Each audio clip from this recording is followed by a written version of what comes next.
But what I'd say to you, Martin, is it wrong that domestic title winners aren't automatically put into pot one? I mean, should we do away with UEFA's protectionist coefficient scheme? Because it seems it tips the balance, doesn't it, in favour of the powerhouses? Yeah, I mean, you could even dispute the name, couldn't you? Champions League. Mm-hmm. Yeah. Spurs have not been champions. I don't want to pick on them, but they haven't been champions since 1961.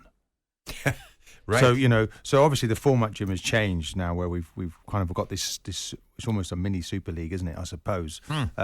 Yeah, I think that's worth a debate.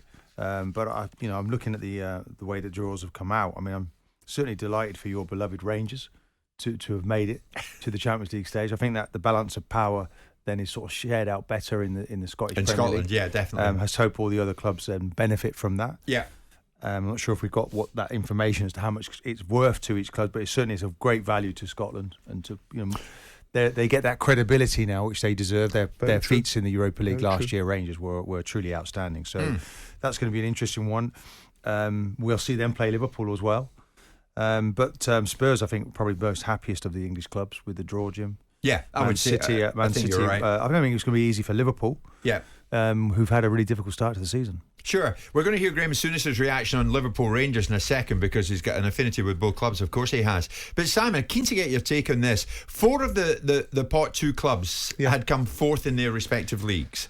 2 had come third, another second, but by 13 points. Now, you look closely. Celtic, Maccabi Haifa, Dinamo Zagreb, Copenhagen, Victoria Pilsen, Club Brugge, Salzburg, Shakhtar, who are all champions. Yeah. But in pots 3 and 4, I mean, it's a disadvantage because of UEFA's coefficient system. It protects the big clubs. Yeah, I mean, Martin makes a very good point about the nature of the trading standards that could be coming down on this product by saying it's not the Champions League, because 90% of the teams that are in there aren't actually champions. Exactly. So, but that we all know what that's about. That's about building a league that gives huge revenues.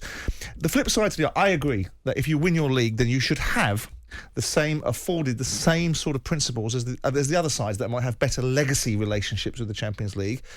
But the other side of that argument was it was even more outrageous a year ago, because the domestic winners of Scotland's League had to play in qualifying rounds to get into the Champions League. So I suppose what you could argue is that there's progress in that situation, where once upon a time the Scotland's champions still had to have the indignation of playing in the qualifying rounds of the Champions League rather than going straight into the group stages, which was unfair and unjust. So they've moved the bar a little bit by saying, actually, you don't have to do that anymore.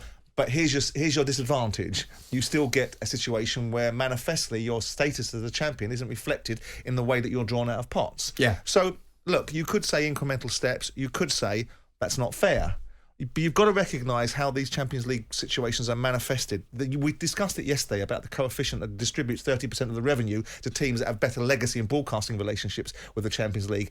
This is another part of that particular jigsaw that probably needs to be reconfigured, because it's not right. Okay. Well, of course, history tells us, Martin, that Graham Souness, after being player manager and then manager of Rangers, left Scotland and went to Liverpool. And of course, before all that, at Liverpool, he won 3 European Cups as captain of the football club. So, I mean, he has enormous affection for both clubs. Earlier we spoke to Graham and said, look at Group A. It's thrown up 2 iconic teams close to your heart. So what about it? What did you think when Liverpool and Rangers came out together? It was still fresh going into the draw, how well Rangers did the other night in Holland and managed to get through. I thought it'd be a step too far for them. 2-2 at home is not a great result when you have to go back and play the second leg. So absolutely delighted, tremendous performance. And I think at that point, Jim, I'm just saying, glad to be there. It's never going to be easy. You know it's going to be a big one. And they've gone and drawn, arguably all the big English teams are top teams. But it's a super difficult game for them when they play Liverpool. But they knew it was coming their way.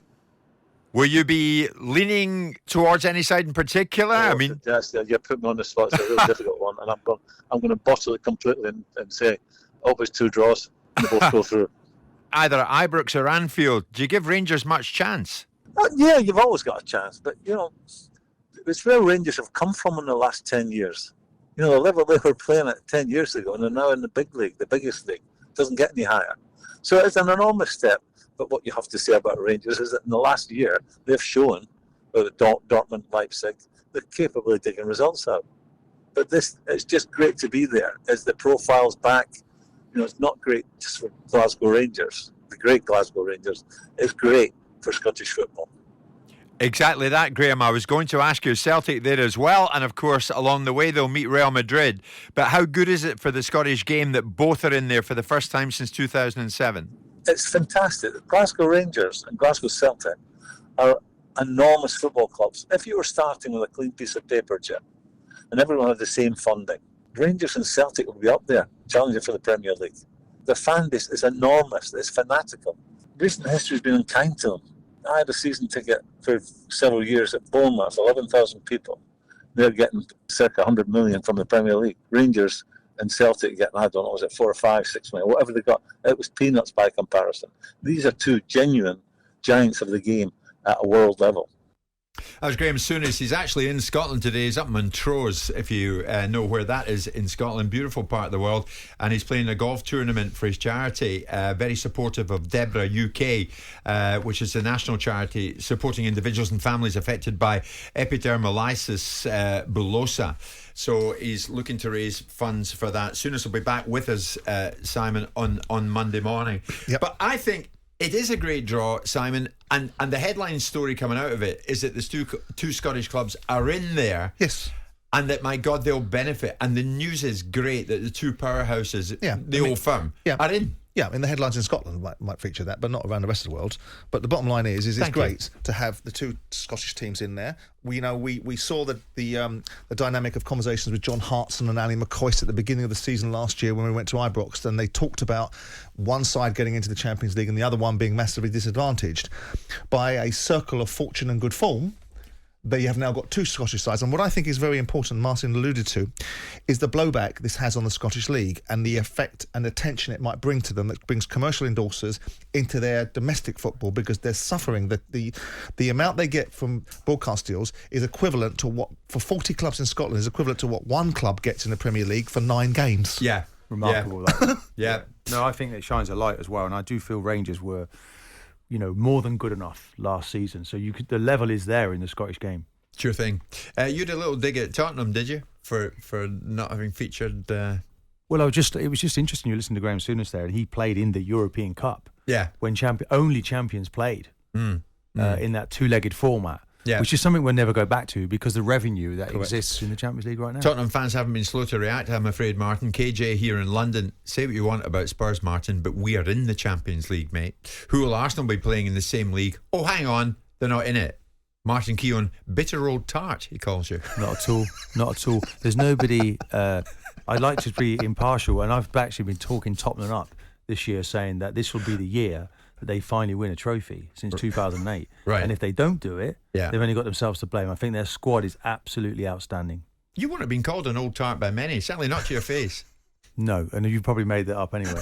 I haven't. He hasn't got a screen to disprove it again. Ladies and gentlemen, got a screen. Watching on YouTube and Facebook, during this commercial break, you'll probably see Mr. Keown come round and I will show him bitter old tart from Casey in London. Seriously, yeah, you don't want Martin Keown in your case. So after you've got that out, KJ. Jim White and Simon Jordan, Monday to Friday mornings from 10 on AM, on DAB, via the talkSPORT app, and on your smart speaker. talkSPORT.